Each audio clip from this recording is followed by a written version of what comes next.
네, 마켓 인사이드 시간입니다. 다가오는 9월에는 물론 8월도 그랬지만 더욱더 우리가 주목해야 할 이벤트가 많습니다. 과연 9월에 FOMC 회의에서 양적 완화 축소에 대해서 어떤 발언이 나오느냐, 시작을 할 것인가, 연내에 시작을 할 것인가, 이것부터 시작해서 아시아 신흥국의 금융 불안 등 여러 가지 요인들이 산재해 있는 상황인데요. 자세하게 분석을 해보겠습니다. 우리투자증권의 김병현 연구원 나오셨습니다. 안녕하세요. 네, 안녕하십니까? 네, 9월에 여러 가지 이벤트가 이렇게 있다 보니까 9월 위기설이라는 말까지 시장에서는 나오고 있는 상황이거든요. 네. 먼저 9월 위기설에 대해서는 어떻게 생각하세요?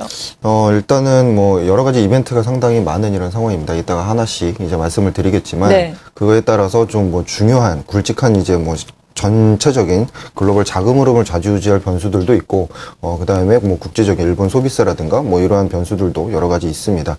하나하나씩 이제 뭐 그 확인을 하고 넘어가야 된다는 점에서 일단은 투자 심리는 좀 관망세가 나타날 가능성이 좀 높다라고 보고 있고, 그런 것에 따라서 뭐 잠깐은 변동성이 나타날 수도 있지만, 최대적으로 뭐 관심이 많은 이런 9월 FOMC 같은 이런 경우에는 어쨌든 좀 노출된 재료이기 때문에 그거에 따른 뭐 금융시장 변동성은 크지 않지 않겠나, 그렇게도 보고 있습니다.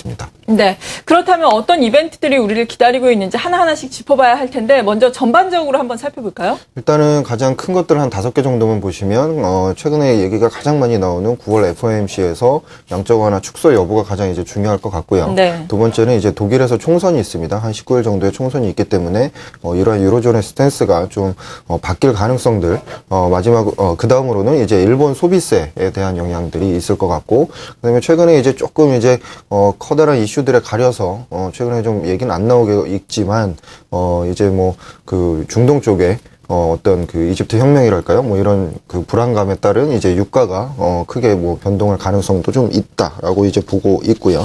한 이 정도 생각을 하고 있습니다. 네. 앞서서 뭐 세계의 초미의 관심사라고 할 수 있는 9월 FOMC 회의에 대해서는 이미 재료가 많이 노출됐기 때문에 그 영향력은 약간은 제한적일 것이다라고 말씀해 주셨는데 이 부분도 일단 자세하게 살펴보죠. 가장 중요한 점이 그겁니다. 지금에서는 오히려 9월 FOMC에서 양적 완화 축소를 안 하는 쪽이면 오히려 그게 불확실성이 더 커진다. 그렇기 때문에 예. 오히려 9월에는 양적 완화 축소를 단행하는 것이 좋다. 이게 뭐 12월로 넘어간다 이렇게 되면 오히려 미국 경기 지표나 이런 것들이 미국 경기 개선세가 더 안 좋아지는 것이 아니냐라는 생각이 나올 수가 있기 때문에 오히려 9월에 FOMC에서 양적 완화 축소를 하는 게 좋고, 다만 그 규모 자체를 지금 한 그 미국의 이코노미스트들의 서베이를 해보면 한 100억 달러 정도로 상당히 규모를 축소해서 하는 방향이 가장 좋지 않겠느냐, 그런 식으로 생각이 들고, 그 안에서 이제 시간이 지나가면서 미국 경기 지표들이 좋아지면 조금 규모를 늘리고, 오히려 지표들이 안 좋아지면 규모를 축소하는, 이렇게 좀 유동적으로 왔다 갔다 하는 이런 부분이 좀 더 많이 있을 것이고, 그렇다면은 금융시장의 충격은 상당히 최소화하면서 어느 정도는 변동성을 그렇게 크게 안 가지고 가는, 시장과 계속 소통하는 이런 모습들을 보일 가능성이 높다라고 보면, 오히려 그 동전의 야매선처럼 그 양적 완화 축소라는 거는 미국 경기가 개선되는 이런 효과를 충분히 네. 반영하는 거기 때문에 글로벌리하게 경기 개선 쪽에 포커스가 맞춰지면서 금융시장은 훨씬 좋을 가능성이 좀 높습니다. 네, 양적 완화 축소를 안 하면 오히려 불확실성 확대 요인으로 작용을 할 것이다. 경제 지표에 따라서 다만 이 양적 완화 축소의 규모는 좀 어느 정도 조정이 계속해서 될 것이다라고 말씀해 주셨어요.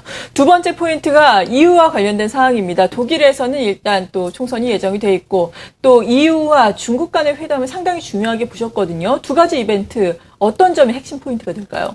일단은 메르켈 총선이 좀 확실시 된다라고 보고 있습니다. 네. 다만 이제 그 민주하고 이제 메르켈 쪽에서 연정을 구성을 제대로 할 수 있겠느냐라는 것이 좀 뭐 화두로 남아 있긴 하지만 어쨌든 간에 메르켈의 총선이 계속적으로 유력시 되고 그 안에서 지금과의 뭐 다른 이런 기조가 나타나지는 않을 것 같다라는 점이고, EU와 중국이 이제 계속적으로 관세에 대해서 계속 문제가 지금 되어 있는 이런 상황인데 지금과 같은 경우에는 뭐 교류가 계속적으로 확대되는 쪽, 관세를 좀 철폐하는 쪽으로 계속 나타날 가능성이 높다. 그동안 계속적으로 말씀을 드리고 있는 것들이 유로존이 이제 0%의 경제 성장으로 조금씩 올라오는 이런 과정에서 그거의 최대 수출국인 중국이 조금 뜨면서 한국도 같이 이제 좋은 긍정적인 영향을 받지 않겠나.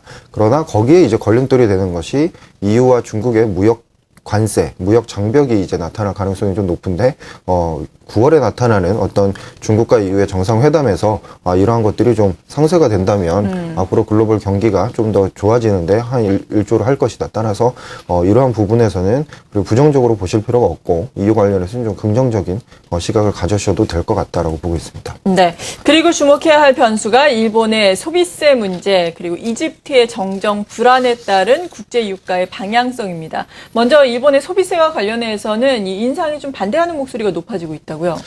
일단은 일본은 소비세를 인상을 하든 안 하든 둘 다 문제시가 될 것 같습니다. 둘 이게 다, 9월에 네. 가장 이제 중요한 어떻게 보면 악재라고 할 수가 있겠는데 일본 소비세를 인상을 하면 어쨌든 단기적으로는 뭐 내년에 이제 소비세가 인상이 되기 때문에 단기적으로는 소비가 확장되는 효과가 있을 수 있겠지만 결국에는 소비가 위축되는 그래서 일본 내수가 또다시 상당히 침체되는 효과가 있을 것이고 예. 만약에 소비세 인상을 안 한다면 아베가 어떤 그 일본 정부의 그 부채를 관리하는 뭐 어떤 그 재정 건전화에 대한 노력이 상당히 줄어든다라는 점에서 그 의지를 확인을 할 수가 없기 때문에 이것 또한 또 부정적인 느낌을 좀 받을 수가 있다. 따라서 상당히 이번 뭐 일본 소비세의 그 결정이 어떻게 되는가는 좀 지켜보셔야 될 것 같다라고 보고 있습니다. 네. 그리고 앞서서 말씀해드린 이집트의 정정 불안과 관련한 국제 유가의 동향에 대해서는 어떻게 봐야 될까요?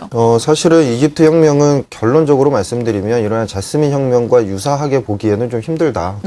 그리고 이러한 것들이 좀 길게 장기화될 가능성은 좀 없다라고 보고 있고 다만 최근에 좀 드라이빙 시즌하고 이런 것들이 맞물리면서 유가가 조금씩 올라가는 이런 모습인데 지금 현재 그 오펙 쪽 이제 수요 공급론이나 아니면은 미국 쪽의 이런 상황을 봐도 어쨌든 공급이 좀 많은 이런 상황이고 계속 다른 쪽 LPG나 셰일가스 쪽으로 계속적으로 이제 그 장기적인 그런 관점들이 있기 때문에 유가는 그렇게 고공행진을 나타낼 가능성은 없다. 따라서 2010년 말에서 2011년에 그때 이제 자스민 혁명 뭐 이러한 쪽이 계속 부각이 되면서 국제 유가가 130불, 140불 올라가면서 시장을 좀 그 흔드는 모습이었는데 이번엔 그렇게 보고 있지는 않습니다. 네. 그리고 최근에 뭐 가장 이야기가 많이 나오는 것은 인도발 또 금융위기설입니다. 이 부분은 9월에는 어떤 영향을 미치게 될까요?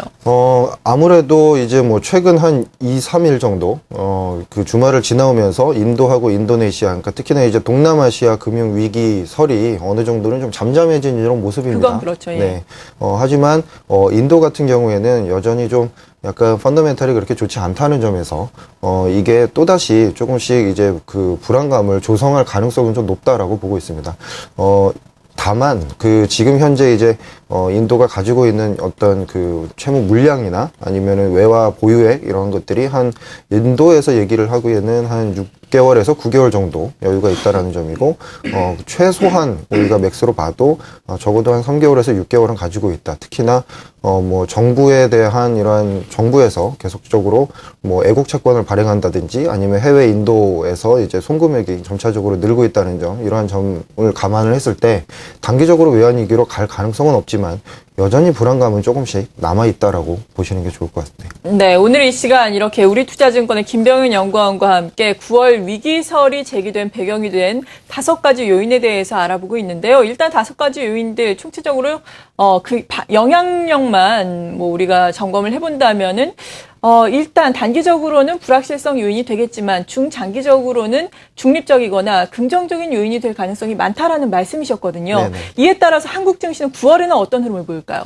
일단은 뭐 단기적으로 변동성을 확대할 수 있는 요인들은 많습니다. 네. 하지만 굵직굵직한 이런 그 FOMC 회의나 아니면 신흥국 위기 이러한 것들이 결국에는 그렇게 한국 시장에 대해서 크게 허투하는 분위기가 아니라 나중에 한국 쪽에는 좀 차별화가 나타날 수 있는 아무래도 한국 쪽이 좀 펀더멘탈은 괜찮은 이런 모습이기 때문에 차별화가 나타나면서 좀 안정성이 부각되는 이러한 쪽으로 본다면 오히려 9월에는 이런 그 약간의 그 빈틈을 노리면서 한국 주식의 비중을 조금씩 늘려갈 수 있는 이런 기회가 올 수 있지 않느냐 이렇게 판단을 하고 있습니다. 특히나 양적 완화 축소에 대한 얘기들이 상당히 많은데 금방 앞서서도 말씀드린 것처럼 이게 미국을 중심으로 한 글로벌 경기의 회복세다라고 판단을 하신다면 경기 민감주 중심으로 늘리시는 것이 훨씬 좋겠고 네. 그 안에서는 지금 현재 뭐 약간 파업이나 뭐 이러한 이슈가 있는 자동차, 그리고 IT에서 설비 투자가 있는 뭐 OLED나 LED 쪽, 그리고 뭐 조선주, 이러한 쪽에 경기 민감주를 좀 더 포커싱을 맞춰서 조금씩 비중을 늘려가시는 것이 좋을 것 같습니다. 네.